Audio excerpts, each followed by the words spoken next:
Bansang Pilipinas ating sinilangan, mga katutubong nagtutulungan at nagmamahalan, kultura at tradisyon ay pinagsilbihan, mga taong walang pag-aanlinlangan. Mahal na bansang pinagmulan, turo at paniniwala ay pinagmamalaki. Sa anumang lugar na pinupuntahan, ito'y ginagawa sa mga taong nakakasalamuha. Pagsasabi ng po at opo sa nakakatanda, ito'y galing sa katutubong Pilipinong na mayapa. Pasasalamat at pakikiisa ating ituro sa mga nakakabata. Kasiyahan at kantahan ay hindi maaring mawala sa isang buhay ng tao. Anumang bahay na pupuntahan ay nagaganap ang pagkantahan at kasiyahan. Pagkakaisa sa bayanihan, lahat ng tao ay nagtutulungan.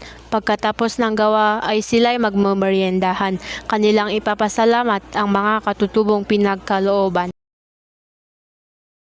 Ang Pilipinas ay may kamanghamanghang mga kultura, ngunit ang ilan sa mga hinahangad na kultura ay mga tradisyon. Isang kultura ng Pilipinas ang pag-alam kung ano ang mabuti at masama. Ang kulturang ito ay nakikita sa pamamagitan ng pag-uugali ng mga tao. Tumatawa man o tinutulungan ang isang taong nadulas o kahit na nanonood ng bold sa isang lugar ng relihiyon. Maaring basehan ng kulturang ito ang iyong pagkatao at uugali. Ang pag-alam kung ano ang mabuti at masama ay isang makabuluhang aspeto ng kulturang Pilipino. Nakaka-impluwensya sa pagpapalaki ng mga pagkikipag-ugnayan sa lipunan at pag-unlad ng moral. Mga gawaing ito ay ginagawa lamang sa proseso ng pag-iisip ng isang may malay na tao. Halimbawa, ang isang tao ay nakakita ng iba na sumisira sa kalikasan. Siya ay maaaring pagalitan, huwag pansinin, o kahit na sumama para sirain ang kalikasan. Ang isa pang halimbawa na may parehong posibleng resulta ay ang isang tao na tumingin sa dalawa na nag-uusap sa isang tahimik na lugar kagaya ng simbahan. Nakapanayam namin ang 48 sa 49 na grade 8 students tungkol sa ang pag-alam ba sa mabuti at masama ay isang halimbawa ng kulturang Pilipino. 36 ang nagsabing oo, habang 12 ang nagsabing hindi.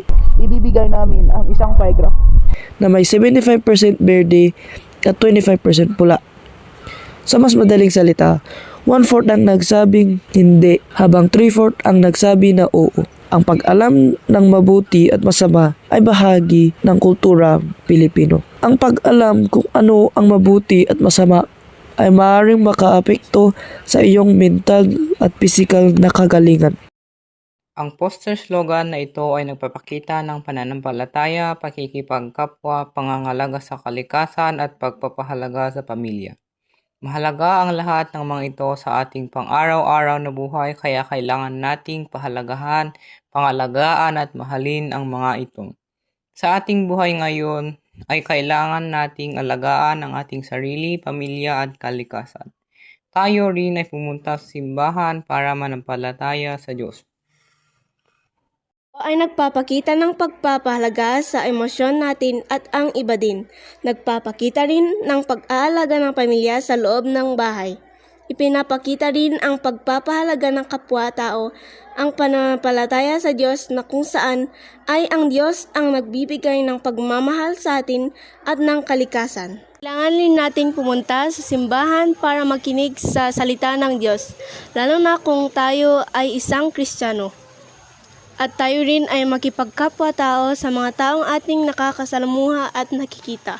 Maaaring mag-iba ang epekto ng tao sa kalikasan. Maaaring magdulot ng masama at maaari ring magdulot ng masaya. Isang halimbawa na ginagawa ng mga tao na mahusay para sa kalikasan ay ang pagtatanim sa mga puno sa mga kalbong bundok. Ang epekto nito sa kalikasan ay maiwasan ang krisis na ang pagguho ng lupa at marami pang mga positibong resulta. Isang halimbawa ng masama na ginagawa ng mga tao ay ang pagbuo ng malaking carbon footprint. Ang carbon dioxide ay nakakatulong man sa halaman para gawin ang prosesong photosynthesis. Pero kung mabusog na ang mga halaman sa carbon dioxide, saan pupunta ang extra na CO2? Oo, tama ka. Sa langit at hangin. Ang ozone layer ay kumot ng ating mundo para ang mga nasa lupa ay hindi mapasok dahil sa init. Ang malas nga sa ozone layer ay ang kahinaan niya carbon dioxide. Ang carbon dioxide ay ang nakakasira sa ozone layer. Kaya please, bawasan nyo ang carbon footprint ninyo. Okay? Hindi lamang ang ozone layer ang maapektuhan, pati na rin ang ating hanging kinihinga. Masama ang carbon dioxide sa ating mga baga dahil maaaring magdulot ng respiratory acidosis, respiratory failure, at maging coma. Masama ang carbon dioxide, pero alam mo ba ang mas masama? Ang Human Immunodeficiency Virus o HIV ay isang impeksyon na umaatake sa immune system ng katawan. Ang Acquired Immunodeficiency Syndrome o AIDS ay ang pinaka-advanced na yugto ng sakit.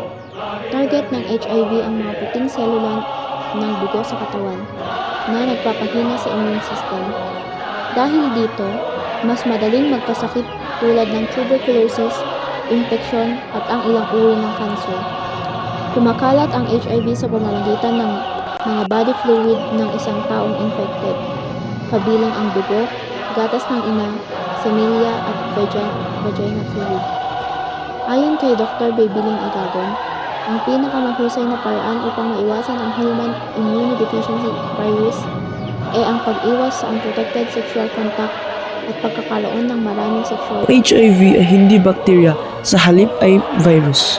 Tiyak na sila ay mikroskopiko, maaaring magdulot ng sakit, parehong may magkatulad na genetic na material at sila ay nagbabago. Mayroon pa rin mga pagkakaiba tulad ng kanilang katayuan sa pamumuhay, estruktura ng cellular, kalakihan, pagpaparami, paggamot, at marami pa. Ang bakterya ay mga buhay na organismo, habang ang mga virus ay walang pakiramdam ng buhay. Ang mga virus ay acellular, habang ang bakterya ay single-celled prokaryotic organisms. Ang kanilang estruktura ay iba pa rin. Sa bakterya na may komplikadong cellular na estruktura, habang ang mga virus ay may simpleng estruktura na may genetic na material na nakapaloob sa capsid. Matthew chapter 7 verse 15 to 20. Verse 15. Beware of false prophets, which come to you in sheep's clothing, but inwardly they are ravening wolves. Verse 16. Ye shall know them by their fruits. Do men gather grapes of thorns, or figs of thistles? Verse 7. Even so, every good tree bringeth forth good fruit, but a corrupt tree bringeth forth evil fruit. Verse 18. A good tree cannot bring forth evil fruit, neither can a corrupt tree bring forth good fruit. Verse 19. Every tree that bringeth not forth good fruit is hewn down and cast into the fire. Verse 20. Wherefore by their fruits ye shall know them. Then Jesus gave us one way to know a false prophet. He said, "You will know them by their fruits." We can guard ourselves against false prophets by taking heed to their fruits. This fruit is the inevitable result of who we are. He said, every tree that does not bear good fruit. This means that to not have good fruit is in fact to be wrong. Earlier in the chapter, Jesus warned us to judge ourselves first, then to look for the speck in the eye of someone else before turning attention to the beam in our neighbor's eye. Therefore, before asking it of anyone else, we should first ask ourselves, do I bear fruit unto God's glory? Jesus brings us to the place of decision. So ask yourself that today.